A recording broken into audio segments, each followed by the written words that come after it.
Fl-ewwel 4 xhur tas-sena inqerdu 14,220 kilo droga li nqabdet f'diversi operazzjonijiet tal-Pulizija u l-uffiċjali ta' dwana. Id-droga nħarqet fl-inċineratur tal-Wejser fil-Marsa.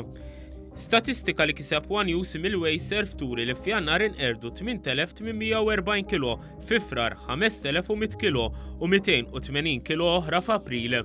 Is-Supredendent Johan Fenek mill-Iskwadra ta' kontra drogi spjega li droga tinħaraq f'proċess mill-aktar rigorus u trasparenti bl-operazzjoni issir taħt għajnejn bost uffiċjali tal-Pulizija. Spjega li droga tittieħed fl-inċineratur taħt sigurtà kbira fosthom dik tal-uffiċjali tal-Special Intervention Unit.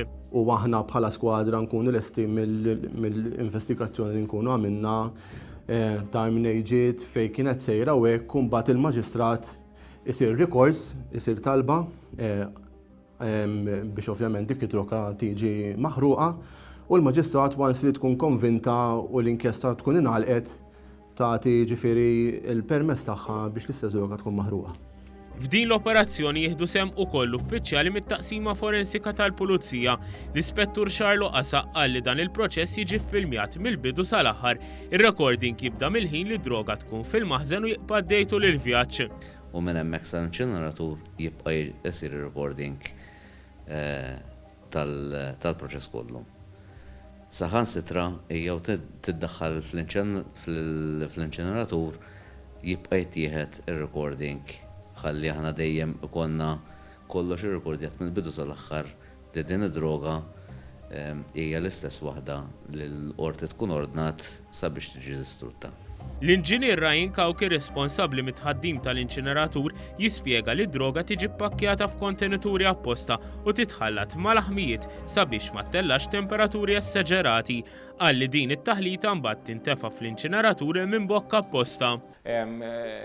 Inħaltu nieħdu ħsieb li nħaltu pereżempju ammont tal-aħmijiet li fihom diversi ammonti ta' ilma biex bekk ovvjament hemm waħda kontra l-oħra inkunu nistgħu nżommu l-kundizzjonijiet tal-impjant stabbli.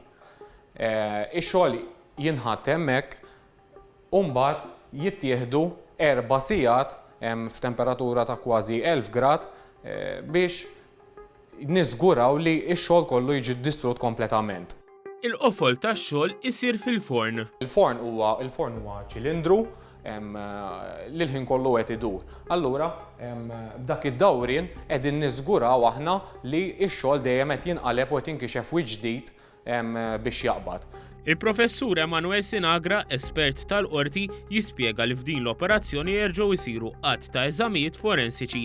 Qal li jieħu kampju mid-droga biex jaċċerta li dak u l-materjal li l-qorti ordnat li jinqered. Neleva ammont biex nieħu kampjun biex jiena nara li dak huwa dak li kien hemm qabel u ma kienx xi ħaġa li xi ħadd biddel tefa'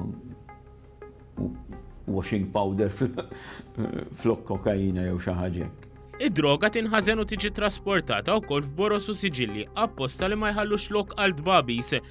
L-Ekspettur tal-Pulizija John Charles Ellul li fi żmienu ddaħħal dan il-proċess rigorus qal li dan iwassal biex id-droga ma tiġix mit-tifsa. Jsir rapport dettaljat ta' dak kollu li hemm, voldir qed issir rikonċiljazzjoni assoluta, ma jistax ikun hemm xi ħaġa nieqsa, rikonċiljazzjoni assoluta ta' kemm kien hemm trap, weraq, karti, plastik, labels ta' kollox, iqabblu meta ngħidu rikonċiljazzjoni għax iqabblu l-piece ma dak li kien instab oriġinarjament fuq il-post għal dak li hemm preżentement u issir id-distruzzjoni u jerġa' jsir rapport ieħor. Id-dokumentazzjoni kollha tiġi ppreżentata quddiem il-maġistrat biex tkun tista' tingħalaq l-inkjesta. Nistgħu nserħu ras in-nies hemm barra illi anki wara l-proċess tal-inċineratur ir-residwi li jibqgħu ma humiex fl-istess forma, m'għandhomx il-properties, m'għandhomx il-kimika li għandha li qatt kellha droga. Qed nirriduċuha biss għal prattikament karbon. Fejn hemmhekk wieħed ikun ċerti li bħala droga tkun ġiet distrutta kollha u ma jkun hemm l-ebda lokal babis. Ġifieri il-proċess huwa ta' accountability mill-bidu sal-aħħar.